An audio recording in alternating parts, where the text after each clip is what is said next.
नमस्कार. Prime time महाराष्ट्रामध्ये मी सुहास आपल्या सगळ्यांचं स्वागत करतो. हा व्हिडिओ तुम्ही अगदी शेवटपर्यंत बघा, म्हणजे तुम्हालासुद्धा काही समीकरणं काय आहेत ही कळतील आणि तुम्हीसुद्धा त्याचे अर्थ जे आहेत ते लावू शकता. तुम्ही साधारणतः समुद्र आपण सगळ्यांनीच बघितलेला आहे. कधी समुद्राच्या किनाऱ्यावर तुम्ही बसलाय, समुद्राकडे एकटक बघा, आपल्याला तो समुद्राच्या लाटा दिसतात, समुद्र उधाणलेला दिसतो. ह्या सगळ्या वरवरच्या गोष्टी ज्या आहेत या आपल्याला दिसत असतात. पण समुद्राच्या जितकं तुम्ही खोलीमध्ये जाल किंवा समुद्राच्या तळाशी जेवढं जाल तितका तो समुद्र शांत शांत होत जातो. तो शांत असतो असं आपल्याला वाटतं, पण तळाशी बरंच काही घडत असतं आणि त्यातले रिपरकेशन्स हे वरती उमटत असतात. पण सगळ्यात जास्त खळबळ जी आहे ही तळाशी होत असते. सध्याच्या राजकारणामध्ये आणि त्यातून महाराष्ट्राच्या राजकारणाचा जर आपण विचार केला तर तशीच काहीशी स्थिती ही आपल्याला बघायला मिळते. म्हणजे आत्तापर्यंत आपण जे काही बघतो ते सगळं वरवरचं आपल्याला दिसतं आहे. म्हणजे राज ठाकरे, उद्धव ठाकरे एकत्र येणार हे आपल्याला दिसतं आहे, कारण त्यांच्या भेटीगाठी दिसत आहेत. इकडे आपल्याला फडणवीस, उद्धव ठाकरेंच्या भेटीगाठी दिसत आहेत. त्यामुळे आपण म्हणतोय की काही जवळ येण्याचा प्रयत्न आहे का.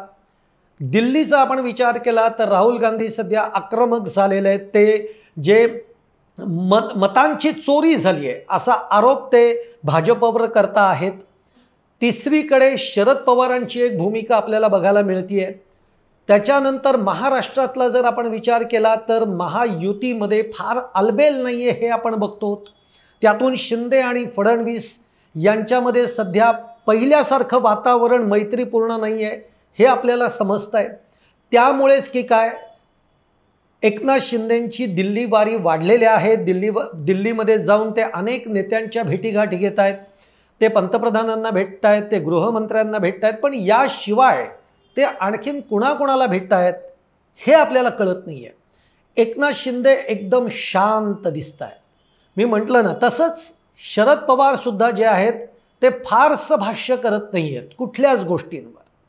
त्यामुळे नेमकं काहीतरी घडतं आहे, काहीतरी शिस्त आहे आणि पडद्यामागे बऱ्याच घडामोडी घडत आहेत. मग नेमकं काय आहे हेच उलगडण्याचा प्रयत्न आपण करणार आहोत या व्हिडिओमधनं. तुम्हाला माझा व्हिडिओ आवडला तर तो लाईक करा, शेअर करा आणि आमचं चॅनल अर्थात सबस्क्राईब केलं नसेल आत्तापर्यंत तर सबस्क्राईबसुद्धा करा.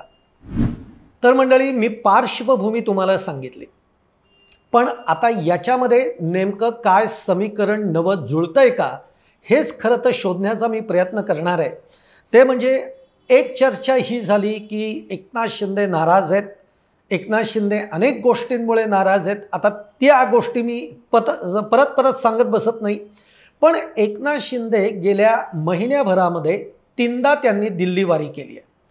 एकनाथ शिंदे दिल्लीला जाऊन काय करतायत तर एकनाथ शिंदे एकतर आपल्या खासदारांच्या भेटीगाठी घेत आहेत, त्यानंतर पंतप्रधान नरेंद्र मोदींना भेटत आहेत, अमित शहांना भेटत आहेत. अमित शहा आणि एकनाथ शिंदे यांचं एक वेगळंच नातं आहे. म्हणजे अमित शहा हे एकनाथ शिंदेंना कायम एंटरटेन करतायत, त्यांच्यासाठी ते वेळ देत आहेत, त्यांचं म्हणणं ऐकून घेत आहेत, त्यावर जितकं म्हणून सोल्युशन काढता येईल तितकंही सोल्युशन ते काढत आहेत.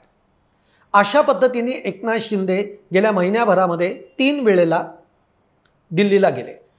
आता खासदारांच्या भेटीगाठी आणि पंतप्रधानांच्या भेटीगाठी या कशासाठी आहेत तर एकनाथ शिंदे हेही सांगू पाहत आहेत, शेवटी आपण महायुतीमध्ये आहोत, महायुतीचा एक भाग आहे. 2022मध्ये आपण शिवसेना फोडून आपल्याबरोबर 40 आमदार आपण घेऊन भाजपबरोबर आलो. यावेळेला आपल्याला जी पूर्ण ताकद आहे ती अमित शहांनी दिलेली आहे, भाजपनी दिलेली आहे आणि त्याच जोरावर आपण मुख्यमंत्रीसुद्धा झालेलो आहोत. याची सगळ्याची जाण ही एकनाथ शिंदेंना आहे. पण आता स्थिती, काही गोष्टी बदलतात.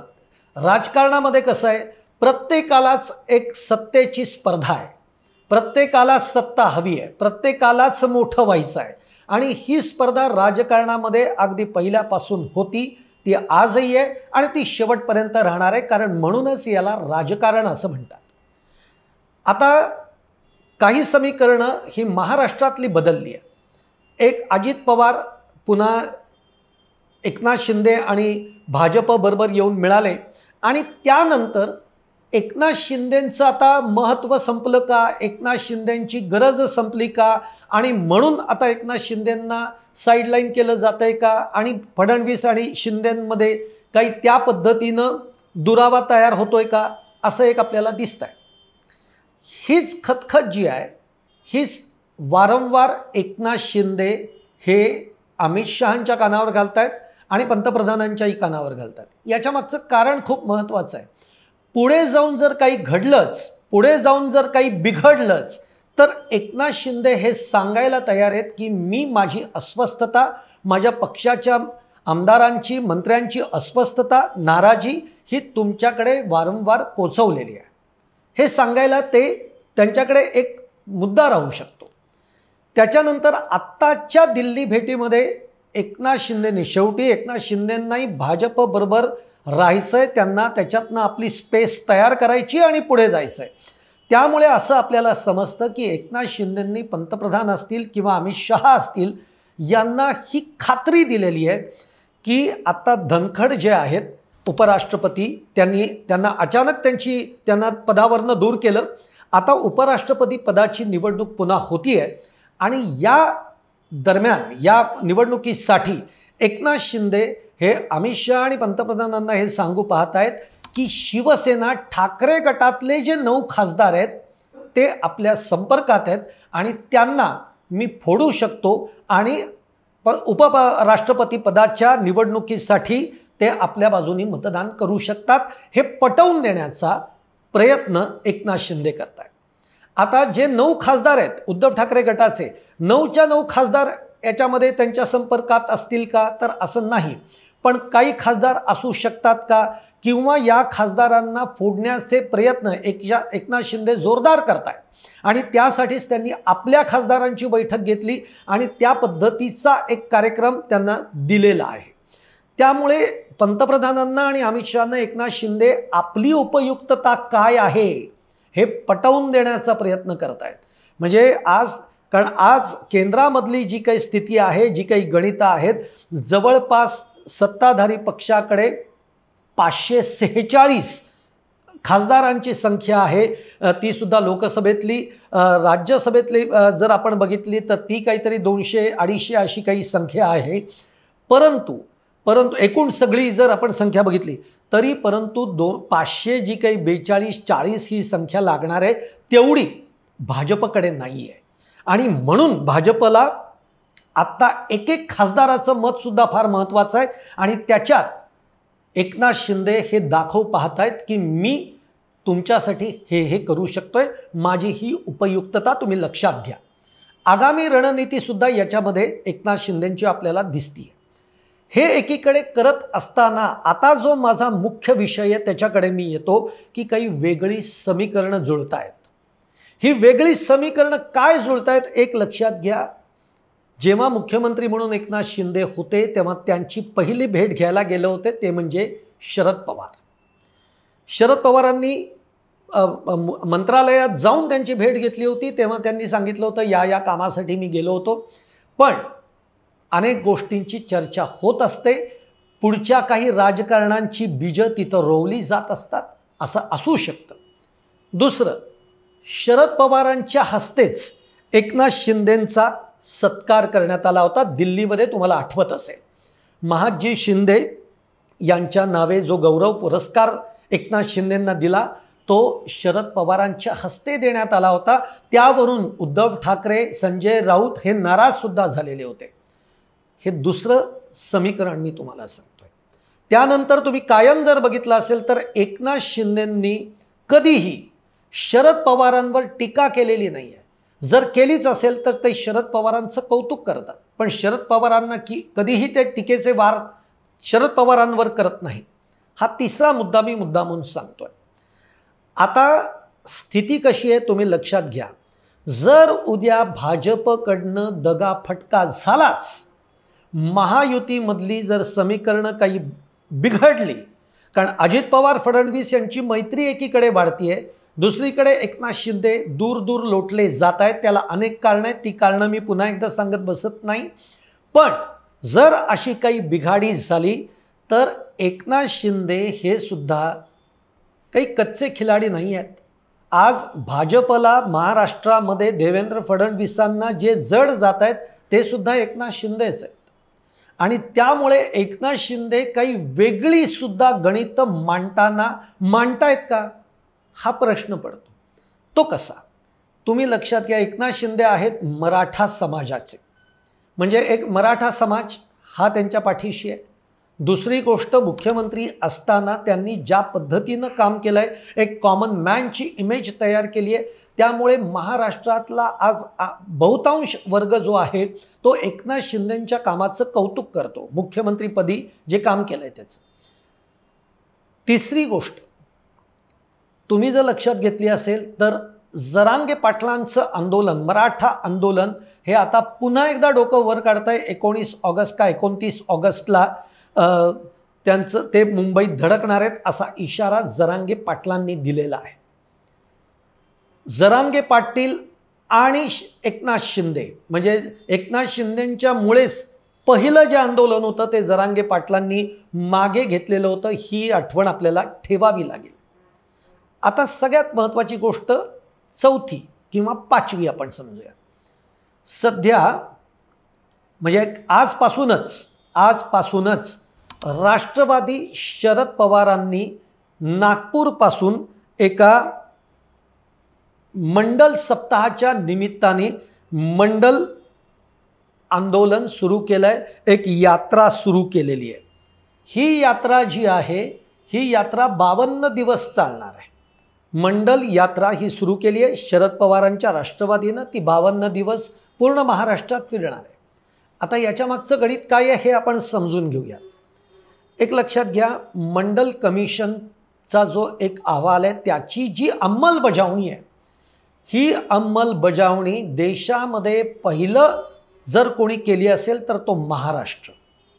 आणि याचं श्रेय जे आहे हे श्रेय जातं शरद पवारांना. शरद पवार त्या काळामध्ये मुख्यमंत्री होते. या मंडल कमिशनच्या अंमलबजावणीमुळे महाराष्ट्रामध्ये ओबीसींना आरक्षण मिळू शकलेलं आहे. आणि आताची स्थिती जर आपण लक्षात घेतली तर भाजप सातत्याने ओबीसी समाजाच्या वोट बँकवर आपला हक्क सांगतं नव्हे तर भाजप म्हणतं आमच्या DNA मध्ये ओबीसी आहे असं म्हणत आजपर्यंत भाजपनी एक गठ्ठा ओबीसी मतदार जो आहे तो आपल्याकडे वळवलेला आहे. आता या दरम्यान शरद पवार पुन्हा एकदा हा ओबीसी समाजातला बहुतांश पुन्हा मतदार हा आपल्याकडे वळवण्याचा प्रयत्न या मंडल सप्ताह यात्रेच्या निमित्ताने शरद पवार करू पाहत आहेत. खरं तर एकीकडे शरद पवारांचं आपल्याला हे कौतुक करावं लागेल की याही वयामध्ये शरद पवार शांत न राहता आपले डावपेच हे अत्यंत शांत बुद्धीनं खेळत आहेत. सातवी गोष्ट ते म्हणजे शरद पवारांनी कालच पत्रकार परिषद घेतली आणि त्या पत्रकार परिषदेमध्ये आत्ता जी राहुल गांधी भूमिका मांडतायत त्या भूमिकेला एकतर निसंदिग्धपणाने त्यांनी पाठिंबा दिलेला आहे. म्हणजे जे काही मतदारांच्या याद्यांचे जे घोळ आहेत, मतदारांची चोरी जी आहे, याच्यावर जे राहुल गांधी एक थिअरी सेट करता आहेत त्याला पाठिंबा शरद पवारांनी दिलेला आहे त्यांच्या वक्तव्यांमधून. पण आता हे सगळं मी मान्य करेन. आता त्याच्यामध्ये हा घोळ खराच आहे का खोटा आहे याच्या वादात आपल्याला जायचं नाही, आपला तो विषय नाही आहे. त्याच्या बाबतीत आपण एक व्हिडिओ करूयात. कारण द हिंदू हा जो एक अत्यंत मोठा पेपर आहे, खरं तर डाव्या विचारसरणीचा तो पेपर आहे, पण त्यांनी देखील स्पष्ट हे केलेलं आहे की अशा पद्धतीचा घोळ नाही आहे असं त्यांचं म्हणणं आहे. पण आत्ताचा तो विषय आपला नाही. त्या पत्रकार परिषदेमध्येच शरद पवारांनी एक विधान केलं ते माझे डोळे विस्पारणारं होतं किंवा विचार करायला लावणारं होतं. ते विधान असं होतं की त्यांना महाराष्ट्रातल्या राजकारणाविषयी आणि एकनाथ शिंदेंच्या दिल्ली वारीविषयी पत्रकारांनी प्रश्न विचारला तेव्हा ते म्हणले की एकनाथ शिंदे शांतच आहेत, ते शांत राहतात पण ते काम करत आहेत. शांत जरी दिसत असले तरी त्यांचं काम चालू आहे. या त्यांच्या एका विधानाने खरं तर काही माध्यमांवर एवढं अजून त्याची चर्चा झालेली नाही आहे, पण हे विधान फार महत्त्वाचं आहे. तुम्ही लक्षात घ्या, ज्या मी मगाशी गोष्टी सांगितल्या, शरद पवारांचं भेटणं, शरद पवारांच्या हस्ते सत्कार होणं, एकनाथ शिंदे कधीही शरद पवारांवर टीका न करणं, एकीकडे जरांगे पाटलांचं आंदोलन, आणि शरद पवार असं म्हणतात की एकनाथ शिंदे शांत असले तरी त्यांचं काम चालू आहे.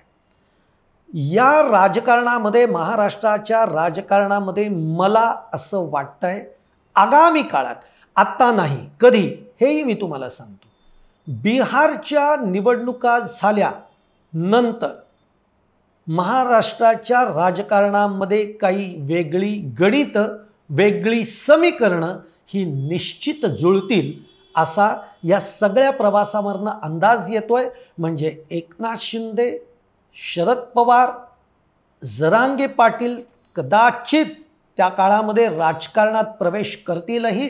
कारण तुम्ही जरांगे पाटलांच्या आंदोलनाकडे जर बारकाईनं बघितलं तर जरांगे पाटील सातत्याने असं म्हणतायत की ओबीसी समाज आणि मराठा समाजामध्ये पुढच्या काळामध्ये काही दंगली उसळण्याची शक्यता आहे. या दंगली जर उसळल्या तर त्या कुणामुळे, तर देवेंद्र फडणवीसांमुळे उसळतील, असं थेट आरोप जरांगे पाटलांनी केलेला आहे. जरांगे पाटलांच्या मागे कोणता समाज आहे, तर मराठा समाज आहे. कारण मराठा आरक्षणासाठी जरांगे पाटील लढा देत आहेत.